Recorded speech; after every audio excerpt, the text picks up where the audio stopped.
ఆయన నిర్ణయించమన్నారు వారందరూ కూడా నీ యొక్క ప్రభావ మరి వార్త వినగలిగినట్లుగా తండ్రి నాయన, మరి అంతేకాదు ఆ సువార్త నమ్మగలిగినట్లుగా మరి దానికి అనుగుణంగా వారి జీవితాలను నాయన మరి పశ్చాత్తాపంతో మీ సన్నిధిలో ఒప్పుకొని నేను పొందిని విడలుగా మార్చబడగలిగినట్లుగా సహాయం చేయండి. గతంలో కూడా మీరు కార్యాలు చేస్తూనే వచ్చారు. మరి చెప్పేవాళ్ళు లేకుండా డైరెక్ట్ గా కూడా డీల్ చేయడానికి శక్తివంతుడైన దేవుడు ప్రభు అని, సజీవుడవు నాయన, సత్యవంతుడైన దేవుడు, నిజమైన దేవుడు అని ప్రభు అని తెలుసుగా ప్రాముఖ్యంగా మా దేశంలో వాళ్ళు ప్రభు నాయన మరి సహాయం చేయండి. మరి నైజీరియా లాంటి దేశాలు మరి ఇంకా ముస్లిం కంట్రీస్ లోను ప్రభు అనేక రీతిలుగా హింసలవుతూ చంపబడుతూ ప్రభా నీ నామం కొరకే ఆయన హింసించబడుతుంటున్న బిడ్డలకు కూడా మీరు జ్ఞాపకం చేసుకోమని ప్రార్థిస్తాం. ఏదేమైనా వాళ్ళకి ఏమీ నష్టం లేదు. ఒకవేళ వాళ్ళు చంపబడిన మరి పరలోకంలో మరి ప్రభా నీతో కూడా వారు ఉంటారు హాయిగా కనుక తండ్రి. మరి ఎవరైతే వాళ్ళని చంపుతున్నారో వాళ్లే నిరీక్షణ లేని ప్రజలని, వాళ్లే ప్రభా నిరీక్షణానికి తన దారిలో ఉంటున్నారన్న విషయాన్ని గ్రహించుకోవడానికి గ్రాహ్యాన్ని మీరు తెరవమని ప్రార్థిస్తూ వస్తుంటున్నాము. నిరీక్షణ నాయన మరి శుభప్రదమైన నిరీక్షణ మీరు మాకు అనుగ్రహించారు. అందుకొరకే వందనాలు. మీరు మరణించి పాతి తిరిగిలించడం ద్వారా మాకు కూడా పునరుద్ధార శక్తిని అనుగ్రహించినందుకే నీకు వందనాలు. నేను ఒకవేళ మేము చనిపోతే నీ రాకడలో మరి క్షణంలో ప్రభావ మార్చబడతామని, నక్ష దేహాన్ని ధరించుకుంటామని, నీతో యుగ యుగాలు మరి సంతోషంగా ఉంటామని, ఆ నూతన ఆకాశం నూతన భూమిలో మాతో కలిసి కాపురం చేస్తారని మీరు ఇచ్చిన మాట కొరకే మీకు వందనాలు గ్రహిస్తుంటున్నాం. ఆయన మరి ఇటు నిరీక్షణ లేక నశించిపోతున్న అనేకులు నాయన మరి ఉంటున్నారు తండ్రి. నాయన మీరే వారి కనికరించండి. వారు కూడా ప్రభు నశించలేదు, అందరి కొరకే మీరు ప్రాణం పెట్టినారు కనుక నీ ప్రేమను అర్థం చేసుకోవడానికి వాళ్ళు మన నేత్రాలను వెలిగించమని ప్రార్థిస్తున్నాం. ఎలాగ తండ్రి నాయన మరి మా దేశాలని నాయన ప్రపంచంలోనే ప్రతి దేశంలోనే రాజకీయాలు యుద్ధాలు ప్రభా నాయన మరి ప్రకృతి వైపరీత్యాలు వీటి వల్ల నశించిపోతున్న వారిని కూడా మరి జ్ఞాపకం చేసుకోండి తండ్రి. ఎవరైతే భూమి మీద మిగిల్చబడుతున్నారో వాళ్ళకు మరి ఒక తరుణాన్ని మీరు అనుగ్రహించి నాయన మరి వాళ్ళు నాయన మరి నీ యొక్క రాజ్యానికి వారసులయ్యేదానికి అనుకూలమైన వాతావరణాన్ని వారికి అనుగ్రహించమని ప్రార్థిస్తున్నాం.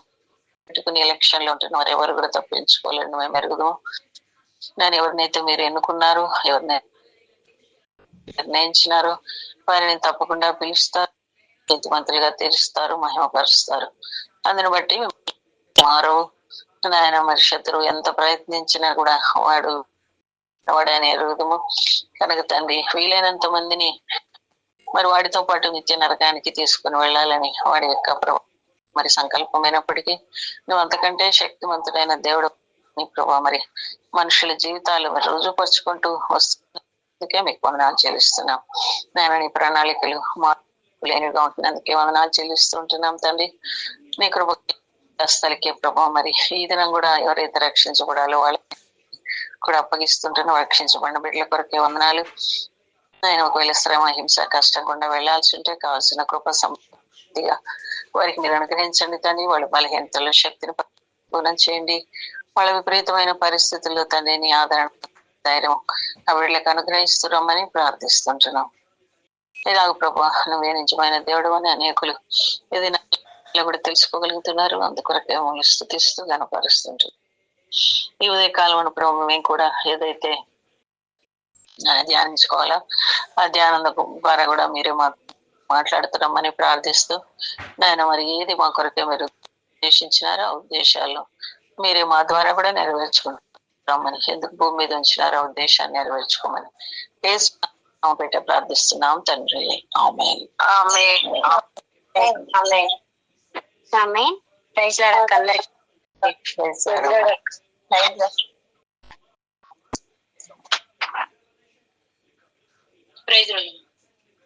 పాట పాడు. అనుదినమ భారము భరించే దేవా అనిశము నీ మేళ్లతో నింపుచున్నావు, అనిశము నీ మేళ్లతో నింపుచున్నావు. నన్ను తెంచు మనిషము నా ప్రాణమయేసుని పరిశుద్ధ నామమును పొగడు ఎప్పుడు. ఒంటె బరువు దీవెనలు వీపున మోపే అనుదినమ భారము భరించే దేవా అనిశం నీ మేళ్లతో నింపుచున్నావు. నా శరీరము ముళ్ళు బాధపరచుండగా వేదనతో వేడగా ధైర్యమిచ్చితివి. నా కృప నీకెల్లప్పుడు చాలునంటివి. అనుదినమ భారము భరించే దేవా అనిశము నీ మేళ్లతో నింపుచున్నావు. అపరాధముతో మేము చిక్కుకొని ఉండగా నీ రక్తము మమ్ము విమోచించితివి. నీదు కృపా మహదైశ్వర్యమును బట్టి అనుదినము భారము భరించే దేవా అనిశం నీ మేళ్లతో నింపుచున్నావు. అన్నిటిలో నెప్పుడు సకల సంపదలతోను సమృద్ధితో మమ్ములను సాకుచుంటివి. కృపాక్షేమములను మాపై మరించితివి. అనుదినము భారము భరించే దేవా అనిశము నీ మేళ్లతో నింపుచున్నావు. సర్వవేళల సంతృప్తిని నేర్పినావు మాకిల సకంబును చేయుటకు శక్తిని ఇచ్చితివి.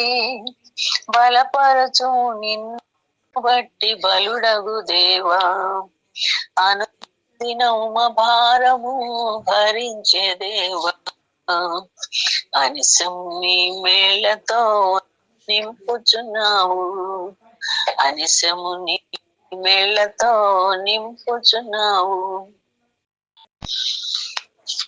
మొదటి రాజులు 17 అధ్యాయంలో నుండి మనము పోయిన వారం చెప్పుకుంటూ వచ్చాం కదా.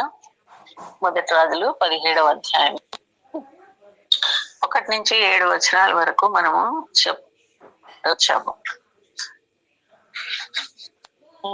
ఆ దినాల్లో ఆహాబు అనే రాజు ఇశ్రాయేల్ ఏలుతూ ఉన్నాడని, మరి తను నెబాతు కుమారుడైన యెరోబోము అంటే బంగారు దూడలను రెండింటిని దానులు వేర్షపాలను పెట్టి, ఇదే ఐగుప్తులో నుంచి మిమ్మల్ని తీసుకొచ్చిన దేవుడు అని ఇశ్రాయేల్ అందరిని కూడా విగ్రహారాధన వైపు మళ్లించాడు. మరి అతని పాపమే గొప్పదంటే ఆహాబు ఇంకెక్కువగా మరి పాపం చేశాడు అని, అందరికంటే ఇంకా వర్స్ట్ గా ఉన్నాడని దేవుని వాక్యం ఉంది కదా. అక్కడ మనం చదివాము. మరి నెబాతు కుమారుడైన యెరోబోము చేసిన పాపము ఇంకా చాలా తక్కువ, నేను ఇంకా ఎక్కువగా చేస్తాను అన్నట్టు తను మరి యెజబెల్ కూడా ఎద్బయలు కుమార్తె అయిన సీదోను రాజు అయిన ఎద్బయలు కుమార్తెను కూడా వివాహం చేసుకున్నాడు.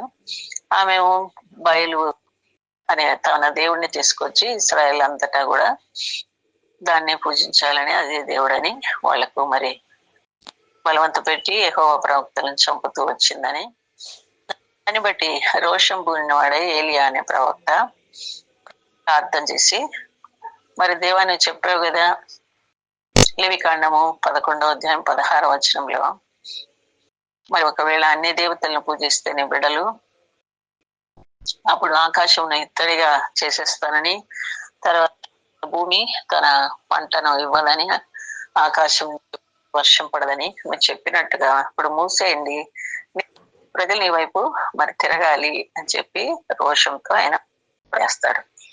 దాన్ని బట్టి దేవుడు ఆకాశాన్ని మూసేస్తాడు అని నమ్మాడు. ఇంకా అది ముయ్యక ముందు తన ప్రార్థనకి జవాబు తప్పకుండా వస్తుంది, ఎందుకంటే దేవుని దొరుకుతుంది అని చెప్పి దేవుడు, మన దేవుడు మాట నెరవేర్చే దేవుడు. వాగ్దానాలు చేసి స్థిరపరిచే దేవుడు అని. మరి ఒకవేళ ఆయన తీర్పులు ప్రకటించినా అది కూడా వాస్తవమే. కొన్నిసార్లు మనం అనుకుంటాం మనతో మంచి మాటలు మాట్లాడితే మాత్రమే దేవుడు అది నెరవేరుస్తాడు. ఒకవేళ ఆయన మనకి ఏదైనా వార్నింగ్ ఇస్తే, లేకపోతే మన ఎడల కఠినంగా మరి చెప్తే అవి జరగవు అని అనుకుంటాం, కానీ అవి కూడా జరుగుతాయి. శిక్ష విధిస్తాను అని చెప్పాడంటే అది కూడా జరిగి తీరుతుంది. మనం సౌలు విషయాలను చూస్తాం కదా. రాజైన సౌలు విషయంలో మొదటి రాజైన ఇశ్రాయేలుకు రాజైన సౌలుకు దేవుడు చెప్పాడు, నువ్వు చేయకూడని పని చేసినావు, యాజకులు మాత్రం చేయాల్సిన బలిని నువ్వు అర్పించావు కనుక. తర్వాత మళ్ళీ అమాలేకీల మీదకి వెళ్ళినప్పుడు కూడా వాళ్ళందరినీ పూర్తిగా నిర్మూలన చేయమంటే మంచి మంచి పశువులన్నింటినీ పట్టుకొచ్చి అవి ప్రజలు తీసుకెళ్దామన్నారు దేవునికి అర్పించడానికే. కానీ ప్రజల ముందు నువ్వు నన్ను అవమానపరచకుండా నాతో కూడా రా, నేను బలి అర్పిస్తాను దేవునికి, ఒక విజయ స్తంభాన్ని కూడా నాడుతాను అని మరి చెప్పినప్పుడు సమూయేలు రానంటాడు. కానీ అయితే సమూయేలు వస్త్రం పట్టుకొని ఆయన బలవంతంగా లాగినప్పుడు అది చిరిగిపోయిందని మనం చూస్తాం. తర్వాత అమాలేకీల రాజును కూడా పట్టుకొచ్చాడు. అయితే అగగు రాజును మరి సమూయేలు చంపినాడు అని మనం చూస్తాం. కనుక ఇదంతా ఎందుకు చెప్తున్నానంటే, ఒకవేళ ఆయన వార్నింగ్ ఇస్తే కూడా అది కూడా వాస్తవం. కొన్నిసార్లు మనము మన పిల్లలకి వార్నింగ్లు ఇస్తాం, చేసామంటే నీకు దెబ్బలు పడతాయి అంటాం, కానీ ఒక దెబ్బ కూడా కొట్టాం, ఎందుకంటే ప్రేమ అధికమైపోయి ఉంటుంది అనమాట. కానీ శిక్షిస్తామని చెప్పినప్పుడు శిక్షించాలి కూడా, అది కూడా దేవుని యొక్క మరి ఉద్దేశమే. బాలుడు నడవలసిన త్రోవనే కాదు, వారిని శిక్షించకపోతే, బెత్తం వాడకపోతే మనం వాళ్లకు మరి అంటే నష్టం చేస్తున్నామని, వాళ్ళ జీవితాన్ని నాశనం చేస్తున్నామని కూడా చెప్పబడినట్టుగా దేవుడు కొన్నిసార్లు మనకు కూడా శిక్షలు విధిస్తూ ఉంటాడు. తప్పులు చేసినప్పుడు శిక్షిస్తాడు. ఆయన పరిశుద్ధతలో పాల్పొందినట్లుగా ఆయన మన శిక్షిస్తాడు. అందుకే ఇలాంటి మాటలు బైబిల్లో రాశాడు. నన్ను విడిచిపెట్టేసి, నిజదేవుని విడిచిపెట్టేసి విగ్రహాలను కనుక మీరు పెట్టుకుంటే, అన్ని దేవతలను మీరు పూజిస్తే నేను వర్షం పంపించను, మీకు భూమి పంటనివ్వదు, అప్పుడు కరువు వస్తుంది. కనుక దేవుడు అనేక రీతిలుగా శిక్షలు పంపించి అది ఆయనకు అకరమనే చెప్పుకోవాలి. ఎందుకంటే ఇప్పుడు మీ పిల్లల్ని మీరు శిక్షించినారంటే దేన్ని బట్టి శిక్షిస్తారు? వాళ్ళు ఏదో చచ్చిపోవాలని కదా, ఆ రీతి వారిని శిక్షించరు కదా. శిక్షకు కూడా ఫలితం ఉంటుంది, అంటే మంచి ఫలితం కొరకే. పిల్లలు మారాలి, వాళ్ళు మంచి మార్గంలో నడుచుకోవాలనే కదా శిక్షించేది. కనుక మరి దేవుడు కూడా అలాగే చేస్తాడను. సామాన్యంగా ఆయన శత్రువుల చేతికి అప్పగించడము, లేక దాన్ని పంపించడము, లేక కరువు పంపించడము, లేక తెగులు పంపించడము, ఇలాంటివి పద్ధతులు పాత నిబంధనలో వాడడం మనం చూస్తాం. అయితే ఇక్కడ కరువును ఎందుకు అనుకున్నాడంటే, అది దేవుడు చెప్పిన వాగ్దానము కాదు. ఆ బయలు అనేది మరి తుఫాను దేవుడని, మరి వాడే ఆకాశానికి దేవుడని, వాడే వర్షం పంపించేవాడని మరి వాళ్ళు నమ్ముతారన్నమాట. అందుకని వారికి కావలసిన వర్షాన్ని ఇచ్చేది ఆ దేవుడే కదా. కనుక మనం ఆ దేవుడినే పూజించాలి అని ఈ యొక్క యెజెబెలు మరి తన నమ్మకం అంతా కూడా తానే మీద ఇశ్రాయేలు మీద రుద్దింది. దాదాపుగా వీళ్ళంతా కూడా మరి అంటే నిజ దేవుణ్ణి మర్చిపోయి ఆ యొక్క బయలుని పూజించడం మొదలు పెట్టారు. బహుశా 2 తలంపుల మధ్య కూడా తడబడుతున్నారనే విషయాన్ని కూడా మనం 18వ అధ్యాయంలో చదువుతాం. మరి ఏలియా తర్వాత 3.5 సంవత్సరాల తర్వాత బయటకు వచ్చి మరి వాళ్ళని సభ చేస్తున్నాడు. ఎంతకాలం 2 తలంపుల మధ్య తడబడతారు? యెహోవా దేవుడైతే ఆయన్ని అనుసరించండి, లేక మరి బయలుదేవుడైతే వాడిని అనుసరించండి అని చెప్తాడనమాట. కనుక మన దేవుడు వర్షాన్ని ఇచ్చే దేవుడు. మరి ఇర్మియా గ్రంథం 11వ వచనం, ఆయన ఆగ్నేయగా జలరాశుల ఆకాశ మండలములు పుట్టును, భూమి అంత భాగంలో నుండి ఆయన ఆవిరేను, వర్షం కలుగునట్లుగా ఆయన మెరుపులు పుట్టించును, తన ఘనాగారంలో నుండి గాలిని రప్పించును. ఇంకో చోట అంటాడు, ఈ వ్యర్థ దేవతల్లో భూమి మీద వర్షం కురిపింపగలవారు ఉన్నారా అంటాడు. కనుక ఈ వ్యర్థ దేవతలు ఈ సమస్త సృష్టిని చేసింది మన ప్రభు అని, సంస్థను నిర్వహించేది కూడా ఆయనే అని, ఆయన వల్లే సమస్తం కలిగిందని, మరి ఆయన గాను మూసేసినాడు అంటే ఇది కూడా మరి మనకు లాభం ఉండదు అనమాట. దానివల్ల మనం ఏం మేలు పొందలేము. ఆయన విప్పగలడు, మూసేయగలడు.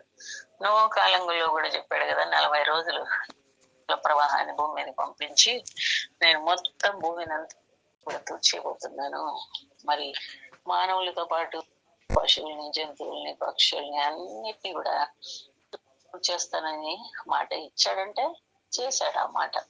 కాకపోతే ఎవరు నశించిపోయేది దేవునికి ఇష్టం లేదు.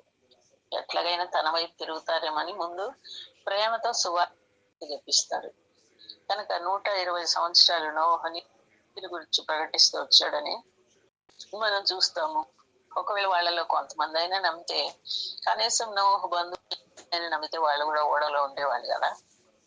కానీ ఆ దినాలు అసలు వర్షం అంటే ఎట్టొస్తుందో తెలియదు వాళ్ళకు. భూమిలోని ఆవిరి వచ్చి భూమిని తడిపేది కనుక వాళ్ళు నమ్మలేదనమాట. జలప్రవాహం ఏంటి, ఇదంతా ఏంటి, నోహు పిచ్చినట్టుంది అనుకున్నారు. కనుక ఈనాడు మనం చెప్పే సువార్త అదేదో మనకు పిచ్చి పట్టి చెప్తున్నామని వాళ్ళు అనుకుంటారు. తెలియని వాళ్ళు, అమాయకత్వం, అజ్ఞానంలో ఉండేవాళ్ళు ఈ జ్ఞానాన్ని వాళ్ళకు మరి బోధించినా కూడా వాళ్ళకి అర్థం కాదనమాట. ఆ రీతిగా మరి జరిగినప్పుడు దేవుడు పంపిస్తానన్న శిక్ష పంపించాడు. నోహును కుటుంబం మాత్రం నమ్మి ఆ ఓడలో ప్రవేశించారు గనక మిగతా అందరు కూడా నశించిపోయారని మనం చూస్తున్నాం. కనుక దేవుడు శిక్షగా పంపిస్తానని చెప్పినా నెరవేరుస్తాడు, మరి లేక మనకు అనుకూలమైన మంచి వాగ్దానాలు ఇచ్చినా నెరవేరుస్తాడు. ఆయన మాట చెప్తే ఆ మాట నెరవేర్చేది. ఒకవేళ శిక్ష పంపిస్తానన్నప్పుడు మనం పడితే గన తప్పకుండా మరి ఆ శిక్షను తగ్గించి తిరిగి సమకూర్చే పని కూడా ఆయన చేయగలడు. మరి ఆ కారణం నిమిత్తమే ఇక్కడ శిక్షలు ఆయన ప్రకటింపజేస్తున్నాడు. కనుక ఏలియా వచ్చి నా మాట చెప్పుకునేగాక మరి ఈ దినాల్లో మంచైనా వర్షమైనా కురవదు ఆయన అంటున్నాడు. అంటే దేవుని మాట అంటలేదు, కాకపోతే దేవుని చిత్తానుసారంగానే ప్రార్థన చేశాడు, వాక్యానుసారంగానే ప్రార్థన చేశాడు. కానీ తన విశ్వాసాన్ని ఇక్కడ అసలు ట్రైన్ చేస్తున్నాడు అనమాట. అంటే మరి నా విశ్వాసం చొప్పున నేను చేసే ప్రార్థన బట్టి ఇలా జరగబోతుంది అని చెప్తున్నాడు అనమాట. కనుక మంచైనా వర్షమైనా పడదని చెప్పేశాడు. ఎంత త్వరగా వచ్చాడో అంత త్వరగా నిష్క్రమించాడు. ఎందుకంటే యెహోవా వాక్కు అతనికి ప్రత్యక్షమై తూర్పు వైపున పోయి యోర్దానుకు ఎదురుగా కెరీతు వాగు దగ్గర దాగి ఉండుము అని చెప్పాడు కదా. అందుకని వెళ్ళిపోయాడు. ఎందుకు దేవుడు దాక్కోమంటున్నాడో కూడా కారణాలు మనం చెప్పుకున్నాం కదా. మొదటిదేమో భద్రత. అంటే ఇప్పుడు తర్వాత అధ్యాయంలో 18వ అధ్యాయంలో యొక్క గృహ నిర్వాహకుడైన ఓబద్యా చెప్తున్నాడు, నీవు మరి మీ దేశంలో ఉన్నాడా, ఏలియా మీ దేశంలో ఉన్నాడా అని దేశాలు వెతికించాడు. వాళ్ళ ప్రమాణం కూడా చేయించుకున్నాడు, మా దేశంలో లేడని. అంటే మరి ఎంతగా కోపం వచ్చిందో లేదు ఆహాబుకు. తర్వాత ఆయన్ని లేపేద్దామని మరి వెతికించాడు అనమాట. కానీ దేవుడు దాచిపెట్టాడు. కానీ దేవుడు దాచిపెడితే ఎవరు కూడా మనల్ని ఏమీ చేయలేరు.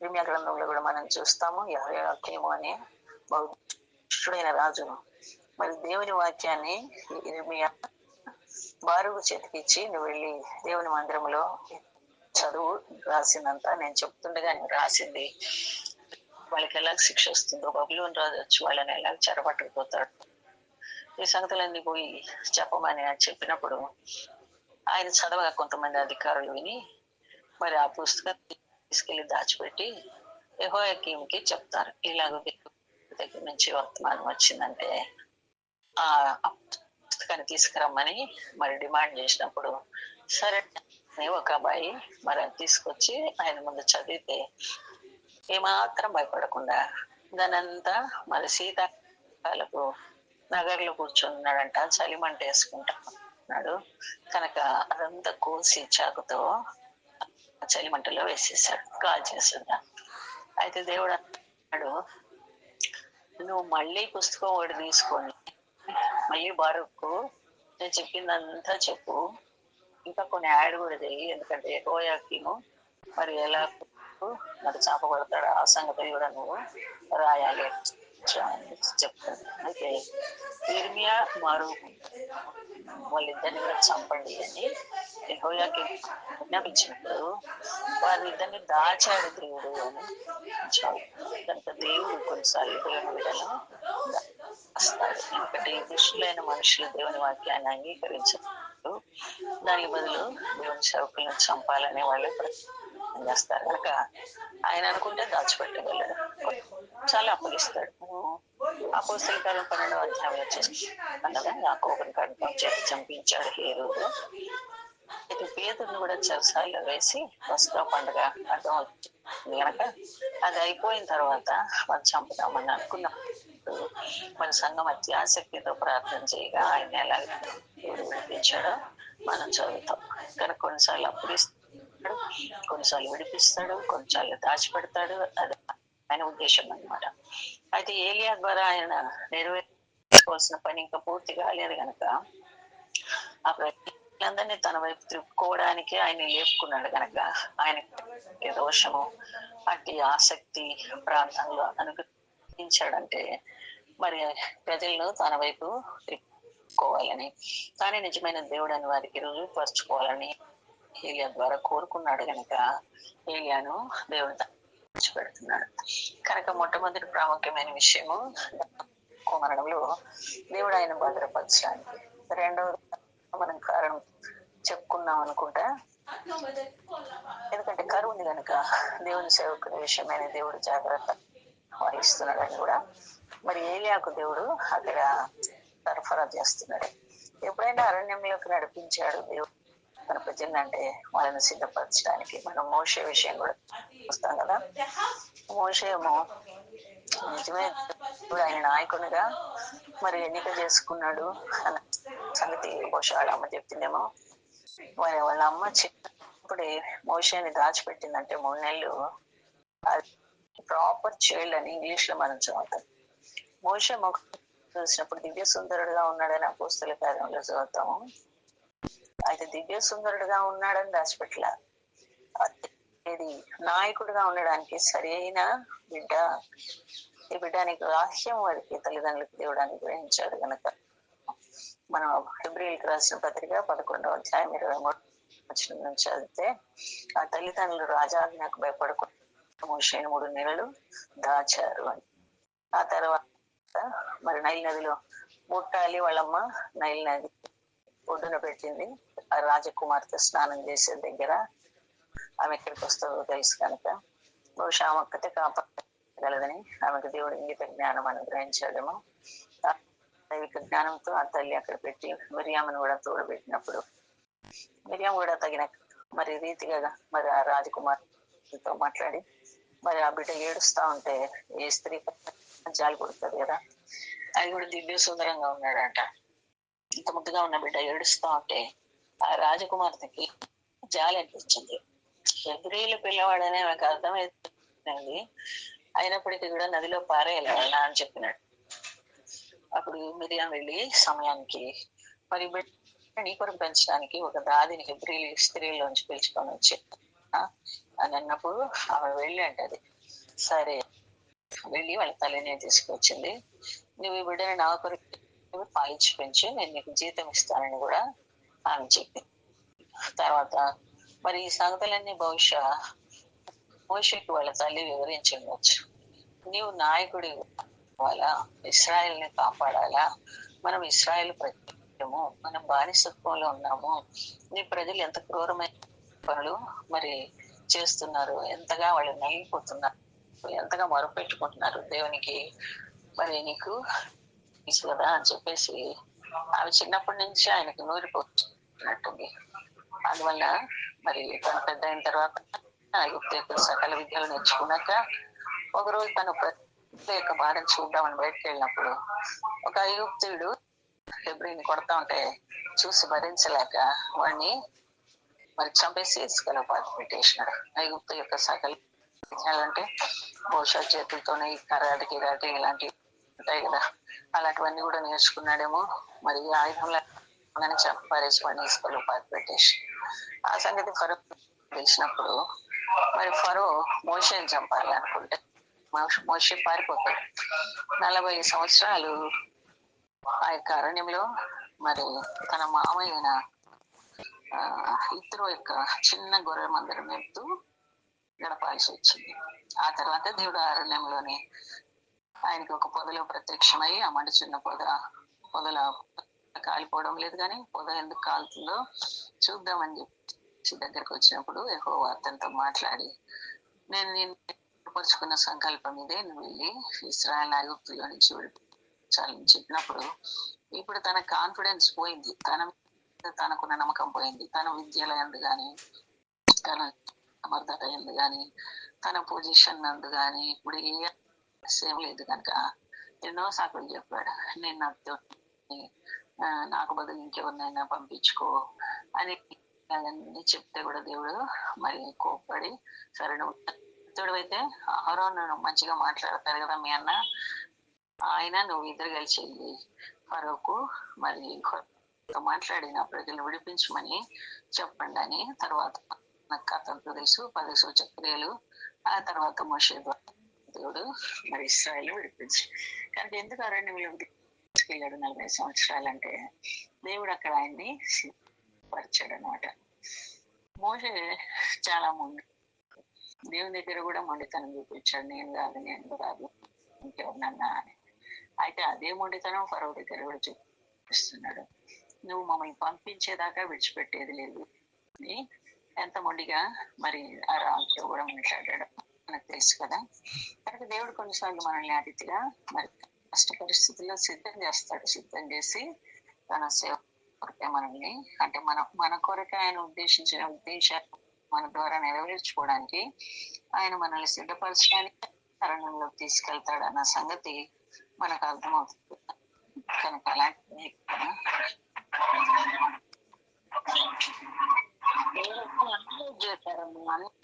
చేశారు చూడండి, మీరు చెప్పుకోండి. ప్రతిసారి కదా ఇతరులకు కూడా డిస్టర్బెన్స్ కలిగిస్తారు. ఎందుకట్లా?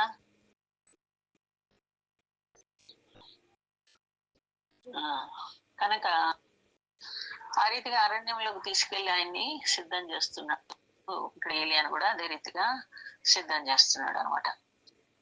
ఏలియాని మరి రాజగృహానికి పంపించలే, లేక మామూలు ఒక మంచి ఇంటికన్నా పంపించలే, లేక ఒక దీనమైన ఇంటికి కూడా పంపించలేదు, కానీ అరణ్యంలోకి పంపిస్తున్నాడు. తర్వాత అక్కడే కరువు కాలం అంతా నివసించాలి అంటాడు. ఒక అసౌకర్యమైన స్థలానికి దేవుడు పంపుతున్నాడు అనమాట. నిన్ను కూడా అలాగే పంపుతాడేమో, కానీ నిన్ను ఎందుకో మరి ఆయన ఉద్దేశాలు నెరవేర్చడానికి సిద్ధపరచడానికి దేవుడు ఆ రీతిగా పంపుతాడు. ఇక్కడ ఏలియాను ఒక వాగు దగ్గరికి పంపుతున్నాడు. ఆ కరువు కాలంలో భూమిలోని జీవాన్ని అంతా పీల్చుకున్నా కూడా ఆ వాగు ఎన్ని దినాలు పడుతుందో తెలియదు. దేవుడు అంటాడు, ఆ వాగు నీరు నువ్వు కొన్ని పక్షులు నీకు ఆహారం తెస్తాయి అంటాడు. నువ్వు ఇక్కడ నుండి వెళ్ళి అక్కడ దాక్కో అంటాడు. దేవుని అనేక ఆజ్ఞలు మనం ప్రశ్నించడానికి, ఆయన అధికారిని నాయకత్వాన్ని అనుమానించడానికి చాలాసార్లు శోధించబడతాము. దేవుడిచ్చిన ఆజ్ఞ పరిస్థితిని ఇంతకంటే శ్రేష్టమైన స్థలాలు నాకు తెలుసు. దేవుడు ఏంటి ఇలా చెప్పాడు, పలానా వ్యక్తితో నేను మాట్లాడాను, వారు నాకు కొంత ఇస్తామన్నారు, లేక సేవలు వాడుకుంటారని తలంచి కెరీత్ వాగు దగ్గరికి వెళ్ళి రోజు ఆహారం తెచ్చే వరకు ఎందుకు వేచి ఉండడం? దీనికంటే 10 సంగతులు నేను శ్రేష్టమైన వెనుకోవచ్చు అనుకుంటాం, కానీ కాకుతో పోషించబడడం అనేది అసౌకర్యంగా ఉంటుంది కదా. నిజానికి విధేయత అనేది నిన్ను అనేక సార్లు అసౌకర్యానికి గుర్తు చేస్తుంది. 1 రాజులు 17:4 ఆ వాగు త్రాగుతూ అతడికి నీకు ఆహారం తెచ్చినట్లు నేను కాకులకు ఆజ్ఞాపించి చెప్పినని అతనికి తెలియజేయగా, పోషించడం ఎక్కడ? అక్కడ అంటే నేను ఏ స్థలం చెప్పానో ఆ స్థలానికి నువ్వు వెళ్ళాలి, అక్కడ నేను పోషిస్తాను అంటాడు దేవుడు. ఆయన సూపర్వైజింగ్ గ్రేస్ నువ్వు అనుభవించాలంటే నువ్వు నీ బ్యాగ్ సర్దుకొని నేను చెప్పిన చోటికి వెళ్ళాలి అంటాడు దేవుడు. అటు నియమము సామాన్యమైనది, దేవుని ఏర్పాటు, భద్రత, ఆశీర్వాదము, ఇలాగే మనం ఎన్నెన్నో పేర్లతో వాటిని పిలవచ్చు. కానీ వాటన్నిటి నిశ్చయత తన స్థలంలోనే ఉంచబడి ఉంటుంది. ఆ గురించి నువ్వేం తలించినా ఆ స్థలంలో నువ్వు ఎలా ఇమిడినా క్రియాపూర్వకంగా ఎంత సౌకర్యంగా ఉన్నా దేవుడు ఆ స్థలంలో మాత్రమే కార్యం చేస్తున్నాడు. అక్కడ ఉండడమే విధేయతగా ఎంచబడుతుంది. అక్కడికి నేను నిన్ను అక్కడ కలుసుకుంటాను అని దేవుడు చెప్తున్నాడు అనమాట.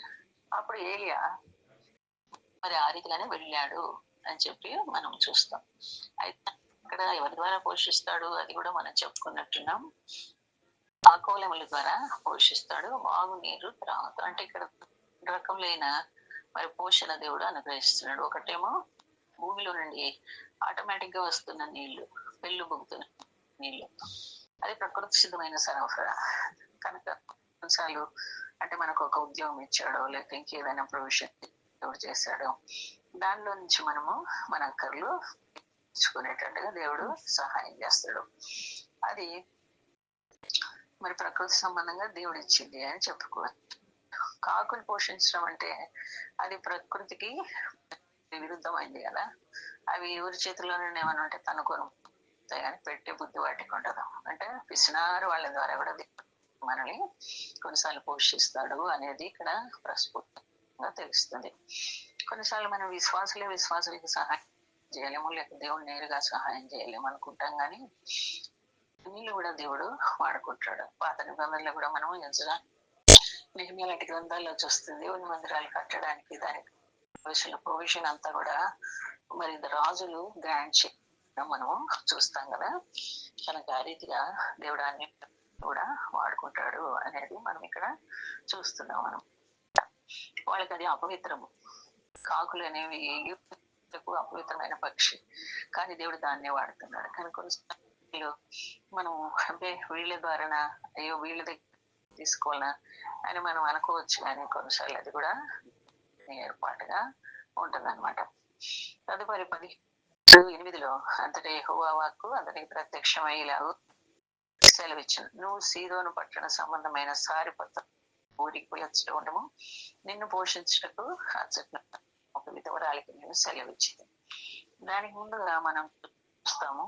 అంటే ఇదేదో చదువుకున్నామంటే దేవుడు రకరకాలుగా పోషిస్తాడు. ఇక్కడేం కాకు పోషించినాడు, ఇక అది అయిపోయింది, వాగెండిపోయింది.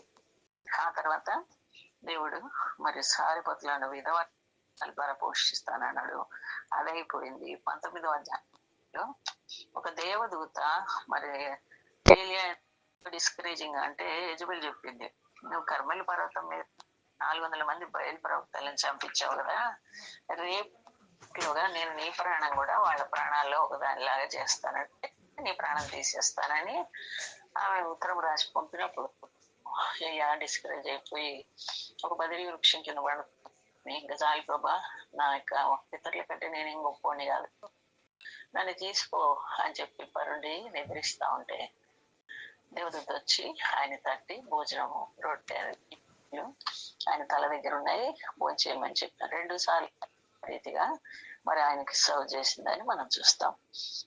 కనుక మనం రేపటిని గురించి చింతపడాల్సిన ఆందోళన పడాల్సిన పని లేదని కూడా మనం చూసాము. ఎందుకంటే మనల్ని సజీవులుగా ఉంచడానికి మనకి ఏదైతే అవసరమో ఎంతైతే అవసరమో అది దేవుడు తప్పకుండా దయచేస్తాడు. మనం ఏదో లగ్జూరియస్ గా ఉండాలా, మిగతా వాళ్ళలాగా గొప్పగా ఉండాలా, అన్ని చూడు వాళ్ళంతా అన్యాయంగా చేసుకొని కూడా బాగానే ఉంటున్నారు, మనకెందుకు ఎప్పుడు ఈ కష్టాలు అని చెప్పి మనం అనుకోబడలే. దేవుడు మనకి ఏది కావాలో అది ఆ సమయానికి తప్పకుండా అనుగ్రహిస్తాడు. కనుక 5వ వచనం అతను పోయి యెహోవా సెలవు చొప్పున యోర్దానికి కెరీతు వాగు దగ్గర నివాసము చేశాను. ఆయన ఏం ప్రశ్నించడం లే, కాకులు ఎట్లా తెస్తాయి, ఈ వాగని దినాలు ఉంటాయి, నేను ఇక్కడ ఉండాలా, అది పోయేదాకా ఉండాలా, ఈ ప్రశ్నలు ఏమి అడగలేదు అనమాట. కనుక నేను విధేయత ద్వారా అంటే విధేయత దేవుడు నేర్పిస్తున్నాడు. మనందరికి కూడా అదే చేస్తుంటాడు. నిన్ను ఏ స్థలంలో ఉంచినాడు, ఎందుకు ఉంచినాడు, ఆ ఉద్దేశం ఏంటంటే ఆయనకు నువ్వు చూపిస్తావా లేదా అని.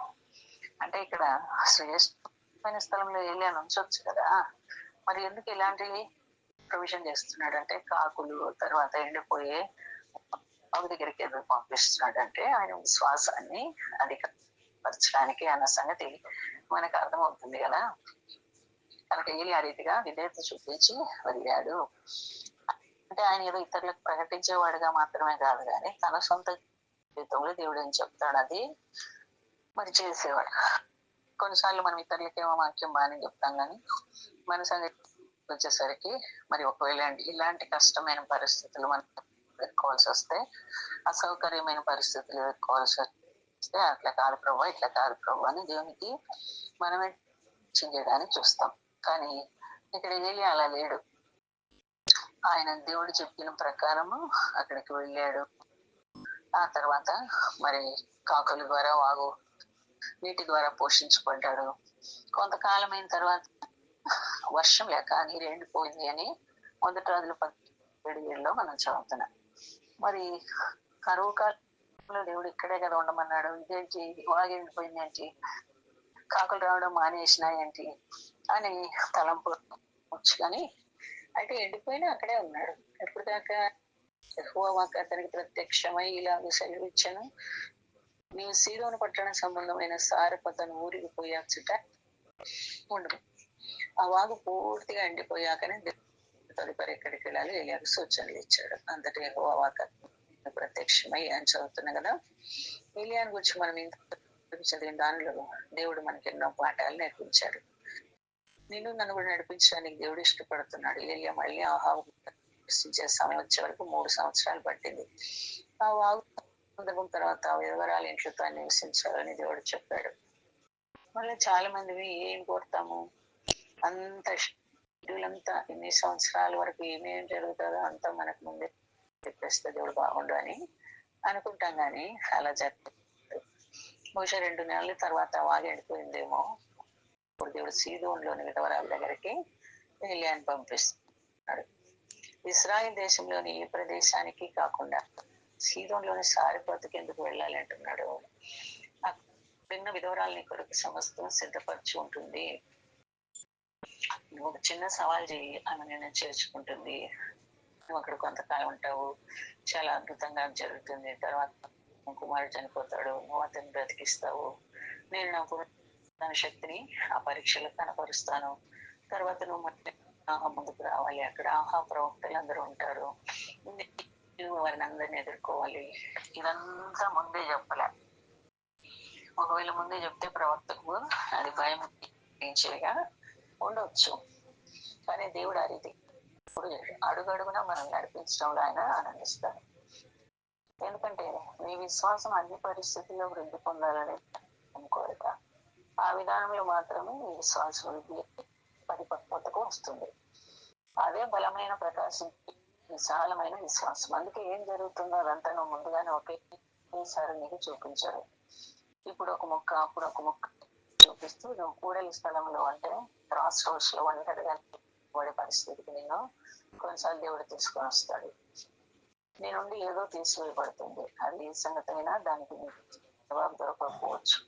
అలాంటి సమయాల్లో ఏలియాను దేవుడు ఎలా నడిపించాడో తలంచుకో. నువ్వు వాగు దగ్గరికి వెళ్ళు, కానీ నువ్వు ఎక్కడికి వెళ్ళాలో చూపిస్తాను అంటాడు దేవుడు. ఏలి ఆ వాగు ఎండిపోతుందని నువ్వు భయపడకు, అది ఎండే వరకు అక్కడే ఉండు అంటున్నాడంటే నీ విశ్వాసం నా మీద పెట్టుకో అని అర్థం. వాగులో కాదు, కాకుల్లో కాదు, నా ఎందే నీ విశ్వాసం. ఇక్కడ మనకు మరి ఒక పాఠం ఉంది, అది మనందరికీ.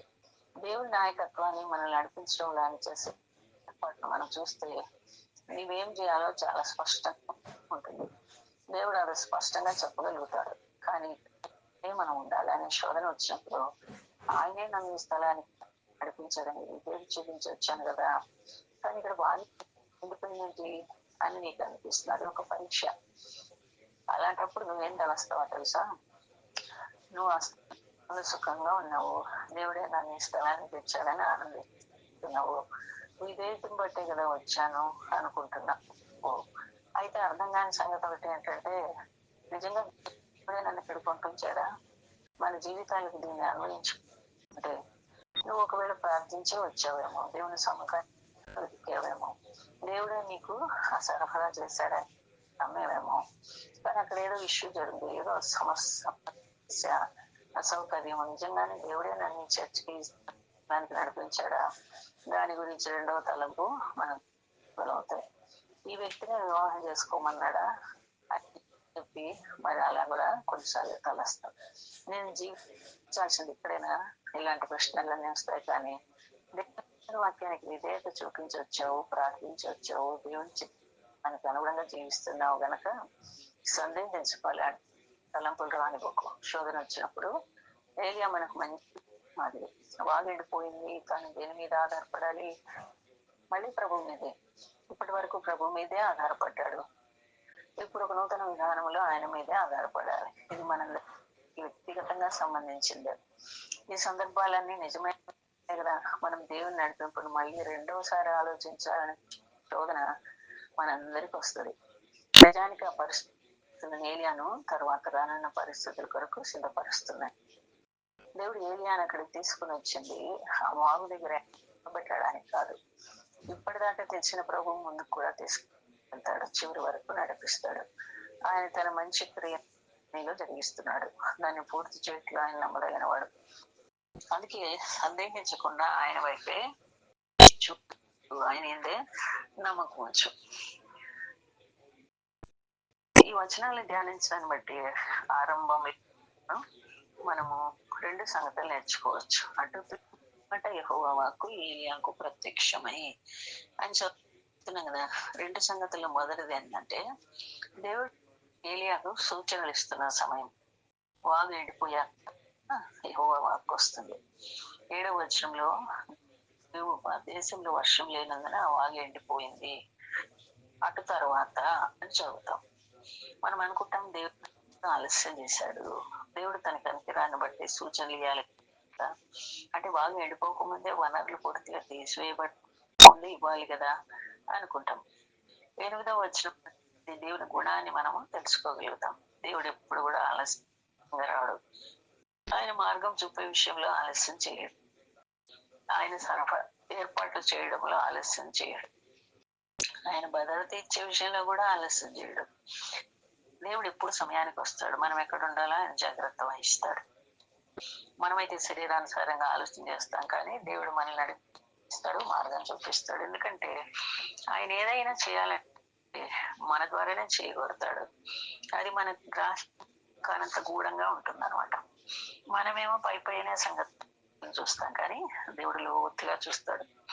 మనం గుర్తించలేని విధంగా మన జీవితాల్లో మార్పులు కలుగుతాయి. అదే మంచిది. అందుకే దేవుడు వాగును తొలగించడం ద్వారా దేవుడు ఏలియాకి ఏం నేర్పించబోతున్నాడు?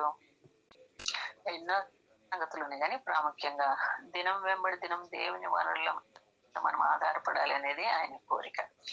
అందుకే ఆయన మరి పరలోక ప్రార్థన అనే దాంట్లో కూడా తన శిష్యులకు నేర్పించినప్పుడు ఈ రీతిగా చెప్తున్నాడు కదా, మా అనుదిన ఆహారం నేడు మాకు దయచేయము. బస్తాలు ఇచ్చేయండి అని ప్రార్థించమలేదు, కానీ అనుదిన ఆహారము మరి ఇవ్వమని ప్రార్థించమని కోరాడు అనమాట. కానీ ప్రాముఖ్యంగా మరి మనము ఆయన వనరుల మీదనే ఆధారపడాలనేది ఆయన కోరిక. నీకు ముందున్న దాని బదులు ఏదో వేరే ఏర్పాటు చేస్తాను అంటాడు దేవుడు. నా మీదే ఆధారపడు, నా మీదే అనుకో. మనం ముందు గడిపిన జీవితంలో చాలా సౌకర్యంగా జీవిస్తుండొచ్చు. ఆరంభంలో ఆయన ఇచ్చిన ఆశీర్వాదాలను అనుభవిస్తూ సౌకర్యంగా ఉన్నామేమో. అలాంటప్పుడు దేవుని మీద దృష్టి తొలగిపోతుంది. ఆశీర్వాదాలకు ఊట అయిన వాడి నుంచి దృష్టి తొలగించుకుంటాం. మనకున్న భద్రతను అనుభవిస్తుంటాం, వాటిలో ఆనందిస్తుంటాము. చేతితో తాకి చూడగలిగే వాస్తవమైనవని తలుస్తాం. దేవుడు ఏలియాతో నీ దృష్టి మీద ఉంచు. ఏలియా దేవుని మీద నుండి తన దృష్టి తొలగించాడని కాదు, దానికి సంబంధించినది ఏది మనం ఆయన జీవితంలో చూస్తాం. కానీ నీవు నేను అటు పరిస్థితిలో ఉంటే ఏలియా జీవితంలో ఏం చేశాడో మనం కూడా అదే మరి దేవుడు మన పక్షంగా కూడా అలాగే చేస్తాడు. మనం ఇక్కడ గమనించగలిగిన రెండవ సంగతి ఏమంటే ఆయన కోరిన విశ్వాసం కలిగి ఆయన సరే ప్రభు అని చెప్పాలంటే. మెట్టుకు ఏలియాతో విశ్వాసాన్ని ఇంకా మెరుగుపరుస్తున్నాడు. ఆయన మన ఎట్టి స్థితిలో చూడగొడుతున్నాడో ఆ స్థానానికి మనం రాగలిగినట్లుగా మన జీవితాల్లో కూడా అలాగే చేయగొడుతున్నాడు. ఏలియా అయితే పరీక్షను గెలిచాడు. ఎలా చెప్పగలము? 9వ వచనం చూడండి. నేను పోషించడు వచ్చున్నాను, ఒక విధవరాలికి నేను సెలవు ఇచ్చి కనుక నువ్వు లేచి వెళ్ళుము అని దేవుడు అంటున్నాడు. దాని అర్థం వాగు ఎండిపోయినా కూడా ఏలి అక్కడే ఉన్నాడా? అతను భయపడలేదు, విభ్రాంతి చెందలేదు. ఇసుకలు తన ప్రణాళికల్ని తీసుకోవడం లేదు. వాగు నీళ్ళ నిండినప్పుడు ఎట్లా ఉన్నాడో అట్లాగే అదే విశ్వాసంతో అక్కడే ఉన్నాడు.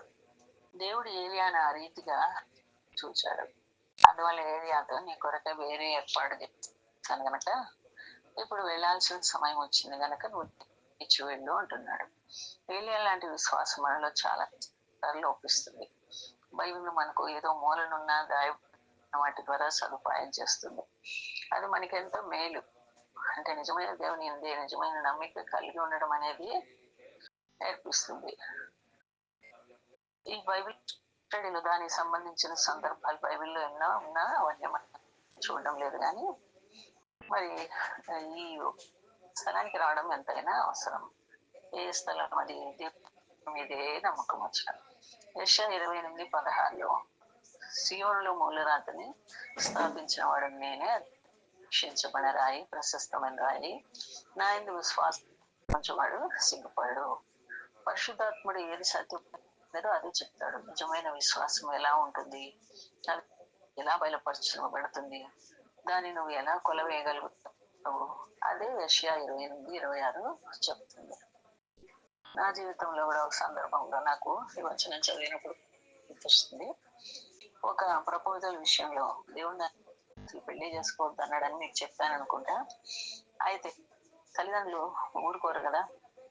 తల్లిదండ్రులేమి సంఘ పెద్దలేమి అందరూ కూడా ఒక ప్రాముఖ్యమైన ప్రపోజల్ విషయంలో వాళ్ళందరూ పట్టుగా ఉన్నారు. ఇది నువ్వు తప్పక చేసుకోవాలి, లేకపోతే గురించిన బాధ్యత మేము తీసుకోము అని మా ఇంటి వాళ్ళు అన్నప్పుడు నాకెందుకో కొంచెం కలవరం కలిగింది. బ్రహ్మ మరి ఒకవేళ నేను దీనికి ఒప్పుకోకపోతే ఎవరు నా సంగతి, నా భవిష్యత్తులో నన్ను పట్టించుకోమంటున్నారు, మరి సొంత వాళ్ళు కూడా పట్టించుకోకపోతే అప్పుడు నా పరిస్థితి ఏంటి అని చాలా కలవరం కలిగింది. నేనేదో మెసేజ్ చెప్పడానికి బైబిల్ అంటే వాక్యం సిద్ధపరచుకోవడానికి బైబిల్ చెప్తున్నాను. సడన్ గా ఒక చోట నా దృష్టి పడింది. అదే ఈ వచనం. అప్పుడు దేవుడు అన్నాడు, సరే వాళ్ళు చెప్పినారని అవి చేసుకుంటాం అనుకో, ఒక కుమారుడు కుమార్తె పుట్టిన తర్వాత వాళ్ళు చచ్చిపోతే అప్పుడు నేను ఎవరు చూసుకుంటారు? చెప్పిన వాళ్ళందరూ చూసుకుంటారా? నీకెందుకు కలవరము, నీకు విశ్వాసం లేకపోబట్టే కదా అని చెప్పి దేవుడు మాట్లాడితే ఆ కలవరం అంతా ఎటుపోయిందో. నిజం స్థిరమైన పునాది అయిన సియోన్లో దేవుడు స్థాపించిన మూలరాయన యేసు ప్రభు మీదనే మన విశ్వాసం, అప్పుడు మనం కలవరపడము. ఇంగ్లీష్ లో అయితే మరి త్వరపడము అనేది, సిగ్గుపడము అనేది కూడా మనం చూస్తున్నాం. నిజంగానే మరి దేవుడు చెప్పినట్టుగా అందుకు మరి ఈరోజు మరి ఎవరైతే మేము చూసుకోమన్నారు వాళ్ళు వాళ్ళ పిల్లలే చూసుకునేటట్టు దేవుడు ఏర్పాట్లు చేశాడు. కనుక మన దేవుడికే మనం లోపడాలి. కానీ మరి వాళ్ళు ఇటు చెప్పారు వీళ్ళు ఇటు చెప్పారు అమూల్యమైపోతారని మనం చింత చేయాల్సిన అవసరం లేదు. పరిశుద్ధాత్ముడు ఏది సత్యమైందో అదే చెప్తాడు. నిజమైన విశ్వాసం ఎలా ఉంటుంది, అది ఎలా బయలుపరచబడుతుంది అని నువ్వు ఎలా కొలవేయగలవు, అదే యెషయా 20:16 చెప్తుంది అనమాట. ఆ వచనం మనకి చెప్తుంది, ప్రభువునందు విశ్వాసం ఉంచిన వారు భయపడరు అని. జవాబులు రానప్పుడు కూడా వారు పారిపోరు. మాంస సంబంధమైన బాహుళ్య బలం మీద వారు ఆధారపడరు. నువ్వు ఏదో ఒకటి చెయ్యి అని కొన్నిసార్లు పరిస్థితులు మనల్ని బలవంత పెడతాయి. వెంటనే ఏదో ఒకటి చెయ్యాలి అనిపిస్తుంది. కానీ ఏలియా జీవితంలో ఆ సంగతులు నీ చెయ్యి దాటిపోయినట్టుగా అయినప్పుడు, నీ స్వాధీనంలో ఆ సంగతులు లేనప్పుడు నిజమైన విశ్వాసం నీలో ఉద్భవించాలి. ఏలియాలాగా చెడు తొందరపడి ఏ పని చేయకు, ప్రభు కొరకే వేచి. దేవుడు ఆలస్యం చేయని వాడైతే మనం ఎందుకు వచ్చి ఉన్నట్టుగా వేచి ఉండాలి. వేచి ఉండడం నేర్చుకోవాలి. అంటే నువ్వేమీ చేయకుండా ఉండాలని కాదు, దేవుడు ఏం చేయాలో జ్ఞానం ఇస్తాడు. ఆయన ఎల్లప్పుడూ క్రియాపూర్వకంగా ఉంటాడు. దేవుని జ్ఞానంతో అలాంటి పరిస్థితులను మనం పరిష్కరించుకోవాల్సి వస్తుంది. దేవుడు ఇచ్చిన నియమాలకు పరిష్కరించుకో. ఇలియాకు వచ్చిన పరిస్థితులు లాంటివి నీకు వస్తే ఆ పరిస్థితుల ఫలితాన్ని నువ్వు మార్చడానికి సాధ్యపడేవిగా లేకపోతే కేవలం విశ్వాసం ఉంచు. ఆయన విశ్వసించేవాడు తొందరపడాడు అనేది గుర్తుంచుకో. దేవుడు తొందరపడడం లేదు, ఏలియా కూడా తొందరపడడం లేదు. ఈ దైవజనుల్లో అదే మనం చూస్తున్నాం. దేహంతో పగిలిపోవడం లేదు, భయపడడం లేదు, ఆ భయాన్ని బట్టి ఏదో ఒకటి చేసేయడం లేదు, వేచి ఉన్నాడు. ఇప్పుడు దేవుడు నువ్వు లేచి అంటాడు. నువ్వు ఆదరణ కొరకు వెతుకుతున్న క్షణాల్లో జవాబు రాక ఏదో ఒక ద్వారా బలవంతంగా దాన్ని తెరుచుకో చూస్తే నువ్వు దేవుని నమ్మకత్వాన్ని ప్రశ్నిస్తున్నావు అన్నమాట. మొదటి రాజులు 17:9 చూడండి. మన విషయంలో ఆయన ఎలా సిద్ధపరుస్తాడో దేవుని గొప్పతనాన్ని ఇక్కడ చూడవచ్చు. నువ్వు సీదోను పట్టణ సంబంధమైన సారిపతను ఊరిపోయి అచ్చటము నిన్ను పోషించుటకు అచ్చటమైన ఒక విధవరాలికి నేను సెలవిచ్చితని అంటాడు దేవుడు. అది మనకి ఏం నేర్పిస్తుంది? వాగు ఎండిపోగా ఏలియాను పోషించుటకు దేవుడు మరి యొక్క పాత్రను సిద్ధపరుస్తున్నాడు. ఇప్పటి వరకు ఏలియాకు దాని గురించి తెలియదు. అప్పటి వరకు ఆకులు తెస్తా వస్తాయి, దానికి అలవాటు పడ్డాడు. దేవుడు ఏం చేస్తున్నాడు? దేవుడు ఎల్లప్పుడూ మనకంటే ముందే ఉంటాడు. ఆ వాగడిపోతుంది, నా సేవకుని హృదయంలో నిజమైన విశ్వాసాన్ని నేను చూడగొడుతున్నాను అంటాడు దేవుడు. అదే సమయంలో నేను భవిష్యత్తు కొరకు ఏర్పాట్లు చేస్తున్నాను. విశ్వాసంలో ఇంకా వృద్ధి కలిగించే వాటిని సిద్ధపరుస్తున్నాను. కనుక ఇది చూడడానికి ఎంతో అద్భుతమైనదిగా ఉంది. అంతేకాదు, నువ్వు ఆ పరిస్థితిలోకి నడవక ముందే సిద్ధపరిచేది మన హృదయాలను మనసులను ఆదరించేదిగా కూడా ఉంది. అంతా సిద్ధంగా ఉంటుంది. వాగ్దాన దేశం కూడా ఆయన ముందే సిద్ధపరిచాడని 12 మంది వేగుల వారు అది వేగు చూడడానికి వెళ్ళక ముందే దేవుడే వేగు చూశాడని గ్రంథంలో మనం చదువుతాం. దేవుడు మనకంటే 10 సంవత్సరాలు ముందుగా ఉంటాడు. అవునా? 10 సంవత్సరాల అవును. నీ పుట్టుక దినం కంటే ముందే నీ మరణ దినం ఆయనకు తెలుసు. ఆయన వాటిని ఏర్పరిచాడు కదా. నువ్వు చూసినట్లుగా ఆయన చూడడు. నువ్వు బయట నుండి పరిస్థితిని నువ్వు చూస్తావు, ఒకదాని వెంట క్రమంగా నువ్వు చూస్తావు, అంటే క్రానలాజికల్ ఆర్డర్ లో. కానీ దేవుడు హెలికాప్టర్ వ్యూ కలిగి ఉంటాడు. అంటే హెలికాప్టర్ పైన గుర్తు అంతా ఒకసారి చూడగలుగుతుంది కదా, అట్లా అనమాట. ఇటు దేవుణ్ణి మనం సేవిస్తున్నాం, అటు దేవునిపై మనము అనుకుంటున్నాము, ఆధారపడుతున్నాము. ఇంతకు మునిపై ఆ విధవరాలకు ఆజ్ఞాపించాను అంటాడు. సీదోన్లో అంతా నీ కొరకు సిద్ధపరిచాను, నువ్వు చేయాల్సిన నాయంగా నమ్మకం ఉంచాలి. కనుక ఏలియా తొందరపడలేదు. దానిలో ఆశ్చర్యం ఏముంది? నువ్వు కూడా వాగు ప్రక్క నుండి ప్రతిదినం నీకు ఆహారం తెచ్చినట్టు కాకుల మీద ఆధారపడి ఉంటే ప్రతిదినం కూడా అది నీకు ఒక సవాలే. తర్వాత సూచన ఇంకా సవాల్తో కూడా ఉంది. 9వ వచనాన్ని ఆధారం చేసుకొని నువ్వు ఒక ప్రసంగం చేయనవసరం లేదు, కానీ కేవలం మనం నేర్చుకున్న ఒక పాయింట్ చెప్పండి. ఎందుకు ఆ సూచనకు లోబడడం కష్టంగా ఉంటుంది? ఒకవేళ మనం ఒక కారణం చెప్పుకుంటే, ఆమె విధవరాలు. నిజమే, విధవరాల ఆమెకేముంటుంది? విడనాడబడింది కదా, వారికే సహాయం అవసరం కదా. కానీ ఆ సేవకునితో ఆ విధవరాలు సహాయం చేస్తుంది అని దేవుడు చెప్తున్నాడు.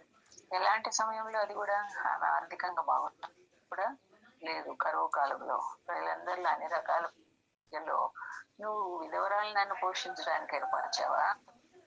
అది ఎంతో సవాల్తో కూడినది. ఇంకొక కారణం కూడా ఉంది. సీదోను అన్య దేశము, ప్రస్తుత లెబానోన్ దేశం. నువ్వు ఎన్నడూ వెళ్ళని దేశానికి నువ్వు వెళ్ళాలని నేను కోరుతున్నాను. దేవుడు ఒకవేళ ఒక ఉదయాన్ని నీ బ్యాగు చదువుకొని నువ్వెన్నడూ దేశానికి విమానం ఎక్కువ వెళ్ళు అన్నాడు అనుకో, అక్కడ విమానాశ్రయంలో నువ్వెన్నడూ చూడని మునుపు కలుసుకున్న వ్యక్తిని నువ్వు కలుసుకోవాలి. వారు తమ ఇంటికి నిన్ను ఆహ్వానించి నీ గురించి జాగ్రత్త వహిస్తారని చెప్పారనుకో, అది చాలా ఉల్లాసంగా నీకు ఉంటుందా? బాగా భయంగా అనిపిస్తుంది కదా. ఏలియాకు కూడా కానీ ఉండి ఉంటుంది. ఎందుకో తెలుసా? మొదటి రాజులు 16:31 చూస్తే సీదోను ఎవరితో సంబంధం కలిగిందంటే యెజబెలుకు సంబంధించిన దేశం అది. అక్కడ బయలు ఆరాధన జరుగుతుంది. అంతేకాదు, అనేక దేశాల్లో బయలుని ఆరాధిస్తారు, కానీ ఇది దానికి కేంద్ర స్థానంగా ఉందన్నమాట. అక్కడికే దేవుడు ఏలియాకు ఆజ్ఞాపిస్తున్నాడు. యావే సేవకుల గురించి యెజబెల్ గాని బయలు ఆరాధకులు గాని ఎలా తలస్తారో ఒకసారి ఆలోచించండి. యెహోవా ప్రవక్తలను ఆమె చంపుతుంది అని చదువుతాం కదా. అలాంటి జరిగేప్పుడు దానికి వ్యతిరేక దిశలో దేవుని ప్రజలు వెళ్ళాలని కోరుతారు. ఇప్పుడు యోనా కూడా ఇష్టం లేనప్పుడు ఏం చేశాడు? దేని వేయకపోమంటే తార్షీషు పారిపోయాడు కదా, డిఫరెంట్ డైరెక్షన్ లో. కానీ దేవుడు ఏలియాతో బయలు ఆరాధనకి స్థలానికి నువ్వు వెళ్ళాలి అంటాడు. వెళ్ళి సీదోన్లో నివసించు. సీదోన్లో ఎక్కడ నివసించాలి? రాకుమారి దగ్గర, ఐశ్వర్యవంతరాల దగ్గర కాదు, ఒక విధవరాలు నిన్ను పోషిస్తుంది అంటున్నాడు. ఏలియా పరిస్థితిలో మిమ్మల్ని ఉంచుకొని ఎలా ఇస్తారో చూడండి. కానీ ఏలియా అదే చేయాల్సి వచ్చింది. అంతా నుండి మనం నేర్చుకునేది ఏమంటే, దేవుని నడుపుదలను ఊహించలేము. ముందుగా ఇది అది అని చెప్పలేము. దేవుడు నన్ను ఎలా నడిపిస్తున్నాడో నడిపించడానికి పూర్తిగా ఒప్పుకొని మనం రావాలి. విశ్వాస జీవిత ఆరంభంలో దేవుడు ఖచ్చితంగా ఇలా చెయ్యి అలా చెయ్యి అని అడుగుతుంటాం. ఆశించడం అన్ని ఏం జరిగాయి? చూడబోతే సున్నా. కనుక మనం ఉన్న స్థలము, మనం చేసే పరిచర్య, లేక చేసుకున్న వివాహము, మనం చేసే సేవ, ఏ స్థలంలో సేవించాలి అన్ని మనం ఎవరమో అదంతా మన ఊహకు మించిందిగా ఉంటుంది కదా. అవును, మరేమో తేలిపోతున్న బ్లూ ప్రింట్ గా ఉంటది. అంటే మన ప్రణాళిక మన జీవితాల కొరకు కలిగిన దానికంటే దేవుని ప్రణాళిక చాలా చాలా ఉన్నతమైనది, ఉత్తమమైనది. విధవరాలు సీతంలో నేను పోషిస్తున్నట్టే వెళ్ళి ఏం చెప్పుకుంటాడు అని తలుస్తారా? అది నిజంగానే విభ్రాంతి కలిగించి ఉండొచ్చు. జీవితంలో జరగబోయేది ఇలా ఉంటుంది అలా ఉంటుంది అని ప్రతి నువ్వు ఊహించుకోబాకు. నీ హృదయంలో ప్రణాళిక చేసుకో అని దేవుడి అనే అడుగులను స్థిరపరచనివ్వు. దేవుడు చూపించిన దారిలో నీ ప్రయాణాన్ని ఆనందించు, ప్రార్థించు, ఆశలు. కానీ అవన్నీ దేవుని చింతకు తీసుకురా. కానీ ఫలితం కొరకు ఆయనందే నువ్వు తలంచిన దానికంటే అధికంగా నమ్మిక ఉంచు. అదే శ్రేష్టంగా ఉంటుంది. ఏలియా జీవితంలో మనం ఏదైతే చూస్తున్నామో దాన్ని మన విషయంలో కూడా ఆశించవచ్చు. సారిపత్ అంటే అర్థం తెలుసా? కొలిమి. మెట్టల్ కొలిమిలో శుద్ధి చేసే మన విశ్వాసాన్ని దేవుడు శుద్ధి చేసే స్థలానికి మనం నడిపిస్తాడు. కొన్నిసార్లు మూర్ఖత్వం ఉంటది. అందుకే యెషయా 48వ అధ్యాయం 11వ వచనంలో అనుకుంటా, నేను నిన్ను పరీక్షించేదని మరి వెండిని శుద్ధి చేసినట్లుగా కొలిమిలో నేను విశ్వాసాన్ని పరీక్షించాను అంటాడు దేవుడు. కానీ కొన్నిసార్లు మనల్ని మన తిరుగుబాటు మెడవంచం దాని అని తెలుసు, తిరుగుబాటు చేస్తామని తెలుసు, అందుకని నేను ఈ కొలిమి చేశాను అని దేవుడు చెప్తాడు. కనుక మనల్ని సిద్ధపరుస్తూ ఉంటాడు అనమాట. మన విశ్వాసాన్ని అధికపరుస్తూ ఉంటాడు. మన యొక్క విశ్వాసము మరి అగ్ని పరీక్షకు గురి అవుతుంది. అదే రోజు మనకు మెప్పు మహిమంగా తీసుకొస్తుందని మొదటి పేతుల్లో కూడా 1వ అధ్యాయంలో 6-7 వచనాలను తదుపరి వచనాల్లో కూడా చదువుతాం కదా. కానీ ఇంతకుముందు స్థలంలో కంటే ఇంకా ఎక్కువగా తాను వెళ్ళనని స్థలంలో శుద్ధి చేయబడనై ఉంటున్నాడు. ఏలియాను మాత్రమే కాదు, చేర్చుకొని అంటున్నా విధవరాలను కూడా శుద్ధి చేయనని అంటున్నాడు. విశ్వాసంలో వృద్ధి చేయనని అంటున్నాడు. నువ్వు దేనిలో నిశ్చయత కలిగి ఉండగలవు తెలుసా?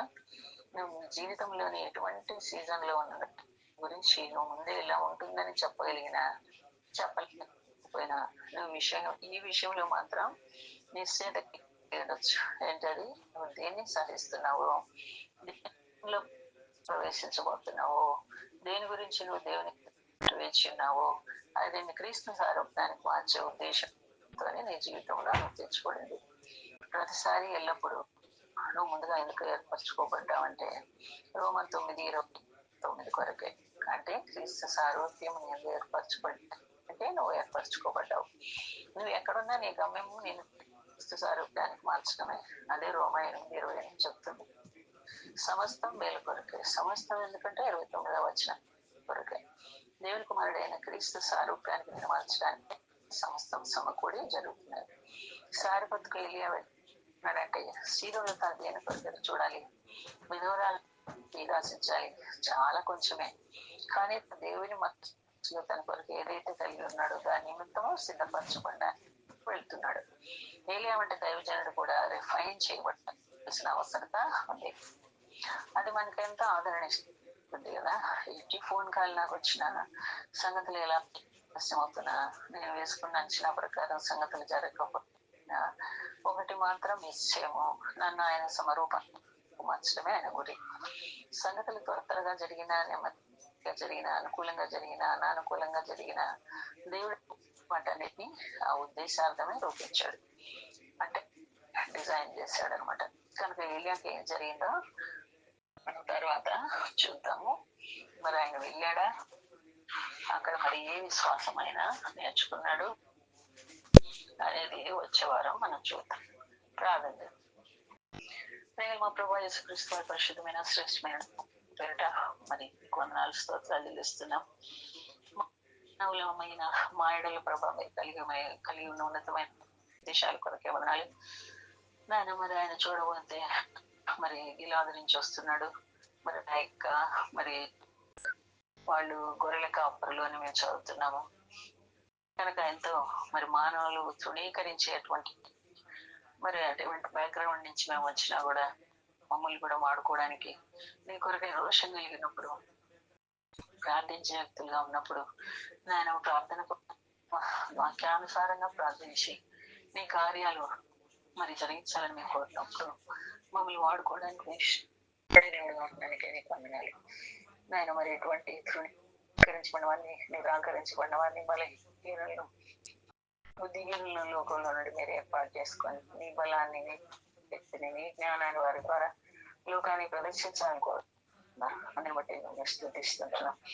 ఇటు దేవుని మేము మంది కొరకే వందనాలు. మమ్మల్ని కూడా ప్రభావ మీ ఎన్నికలో మీరు ఉంచుకున్నందుకే నీకు వందనాలు. అంతేకాదు మా జీవితంలో వచ్చే ప్రతి పరిస్థితి నేను మమ్మల్ని ఈ సారూప్యానికి తిరిగి మార్చాలని ఆదాన్ని కూటుకున్నాడు. ఆ స్థితికి మమ్మల్ని తిరిగి సమకూర్చాలని ఉద్దేశం కొరకే వందనాలు స్తోత్రాలు తెలుస్తున్నా. మమ్మల్ని ఎన్నిక తెలుసుకున్నావు, నిర్ణయించినావు, పిలిచినావు, నీతి తీర్చావు. ఈనాడు ప్రభు నేను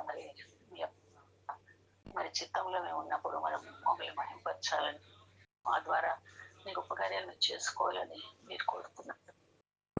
అందుకొరకే మేము స్తుతిస్తున్నాం. దేవుడు ఎవరు, నిజ దేవుడు ఎవరో తెలియక కొట్టు మాట్లాడుతున్న ప్రజలకు నువ్వే దేవుడు అని మా ద్వారా రుజువుపరుచుకోవాలని కోరుతున్నాం. అన్ని జనులకు మేము వెలుగుగా ఉండడానికే మీరు మమ్మల్ని నిర్ణయించుకున్నావు కదా ప్రభు. నాని ఇంత గొప్ప ఆధిక్యత మీరు మాకు ఇచ్చారు. సజీవుడైన దేవుని సేవించే ధన్యత మాకు ఇచ్చారు. అంతేకాదు ఆయన మా కొరకు చేస్తున్న ఏర్పాట్లన్నిటి కొరకు కూడా వందనాలు. మా విశ్వాసాన్ని పెంపొందించే విషయంలో ఆయన మమ్మల్ని నడిపించే తీరును బట్టి మాకు దినదినము అనుదినము ఆయన మా కొరకే చేస్తున్న ఏర్పాటు సదుపాయాలు బట్టి వందనాలు. అవి కొన్నిసార్లు మాకు అసౌకర్యంగా ఉండొచ్చు, మాకు ఇష్టం లేని ప్రదేశాలుగా ఉండొచ్చు, మేము ఎంతో కష్టంగా ఆ స్థలంలో ప్రభావం మరి జీవిస్తుండొచ్చు. అయినప్పటికీ కూడా ఆయన మమ్మల్ని సర్వైవ్ చేయడానికి, మమ్మల్ని బ్రతికించి ఉంచడానికి ఇది మాకు అవసరం. అవన్నీ కూడా మీరు అనుగ్రహిస్తున్నందుకే మీకు వందన స్తోత్రాలు చెల్లిస్తున్నాం. ఒకవేళ కడుపు నిండా 3 పూట్ల పరిస్థితి లేకపోవచ్చు, మరి ఆ కాకులు 2 పూట్లు మాత్రమే తెచ్చేవి. అది కూడా రొట్టె మాంసం అంటే మరి ఎంత మరి ఉందో లేదో తెలియదు. ఆ వాగునీరు మరి త్రాగుతూ వచ్చాడు. ఎంత మరి స్టెరిలైజ్డ్ గా ఉన్నాయో మాకు తెలియదు. ఏదేమైనా ప్రభావ నువ్వు చెప్పిన దానికి విధేయత చూపించి నువ్వు చేసిన ప్రొవిజన్ వినియోగించుకున్నాడు. అలాగే మేము విధేయులమే వినియోగించుకోవడానికి సహాయం చేయండి.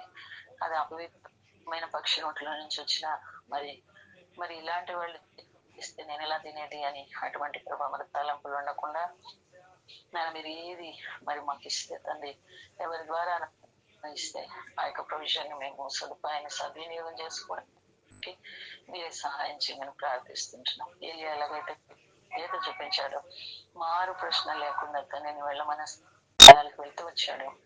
మరి అంతకంటే భయంకరమైన సీరోని సారిపత్రకు వెళ్ళమన్నప్పుడు అది యెజబెలు సొంత ప్రదేశము, బయలుకు కేంద్ర స్థానంగా ఆరాధించబడే స్థలమైనప్పటికీ కూడా అక్కడ మరి ఆయన్ని భద్రపరిచి పోషించావు. ఆయన ద్వారా ఇతరులను కూడా పోషించావు.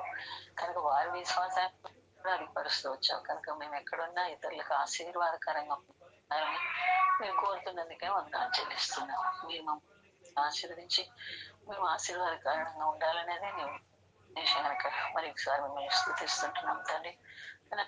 మరి మా జీవితంలో మాకు అర్థం కాని సంగతి కూడా పరిస్థితులు కూడా మీరు మమ్మల్ని నడిపిస్తున్నారంటే మీ సార్వభౌమ కరాన్ని బట్టి ప్రభు మాకు మేలే చేస్తున్నారు కానీ అందులో ఏ కీడు లేదని పెట్టుకోవడానికి మీరు మాకు సహాయం చేయండి. మీ చిత్తాన్ని నడుచుకుని బిడ్డలుగా మేమందరం ఉండడానికి సహాయం చేస్తున్నాము.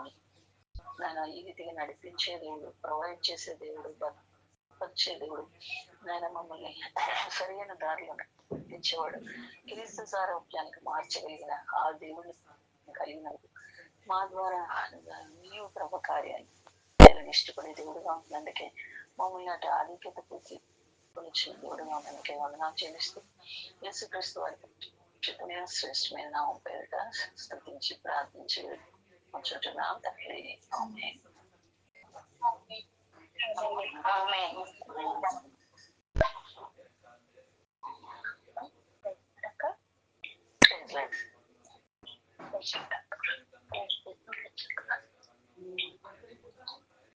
దేవి నామానికి మహిమ కలుగాక. శ్రేష్టమైన అనేకలోని వార్తభాగం వింటూ వస్తున్నాము. కొన్ని వార్త మరి 1వ రాజులు 17వ అధ్యాయంలోని 3 భాగాలు మనం వింటూ వస్తాము. మొదటి భాగము 2వ, మరి మొదటి భాగంలో 2వ భాగం కూడా చెప్పిందంతా అక్క మరి వివరించుతూ వస్తారు.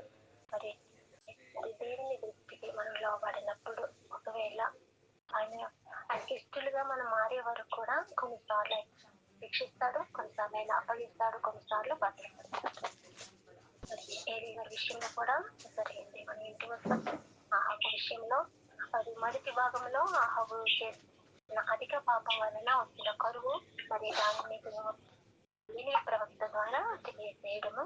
అంత మాత్రమే కాదు కానీ ఏలియా నా దేవుని యొక్క గొప్పతనాన్ని అనగా యెహోవాయే దేవుడని, ఆయన దేవుడని, మరి ఆయన సన్నిధిలోనే ఉన్నానని మరి ఆహాబు గారితో మాట్లాడడం, మరి ఆ ప్రవచన మనం అంతా వింటూ వస్తాము. రెండవదిగా మరి ఏలియాను దేవుడు భద్రపరచడం, మరి ఏలియాని ఎలా భద్రపరిచారో, ఏ స్థలంలో తీసుకెళ్లారో అదంతా మనం వింటూ వస్తాము. అద్భుతమైన రీతి ఏలియాను పోషించడానికి కూడా మరి కాకులను సాధనగా వాడుకుంటూ మరి పెళ్లి ఉబికిన ఇంటి ద్వారా ఆయన దాహాన్ని తీర్చి వస్తాడు. మరి అంత మాత్రమే కాదు కానీ వాగు ఎక్కువగా మరి ఈ దినం కూడా మరి 3వ భాగంగా వాగు ఎండిపోయినప్పుడు ప్రత్యక్షమైన యెహోవాకు, ఆయన వాకు ఆలస్యం కాలేదు కానీ మరి ఆలస్యం చేయకుండా మరి ఏలియా విషయంలో బహు జాగ్రత్త మరి దేవుడు కలిగి ఉంటూ ఉన్నాడు. మరి విశ్వాసం కలిగిన వారికి మరి దేవుడు చేసే మేలు గురించి వింటూ వచ్చాము. విశ్వాసం కలిగి ఆయన మీద మనం ఆధారపడి ఉండాలి. ఎందుకంటే యోనిలో పునాది వేసిన వాడు ఆయనే.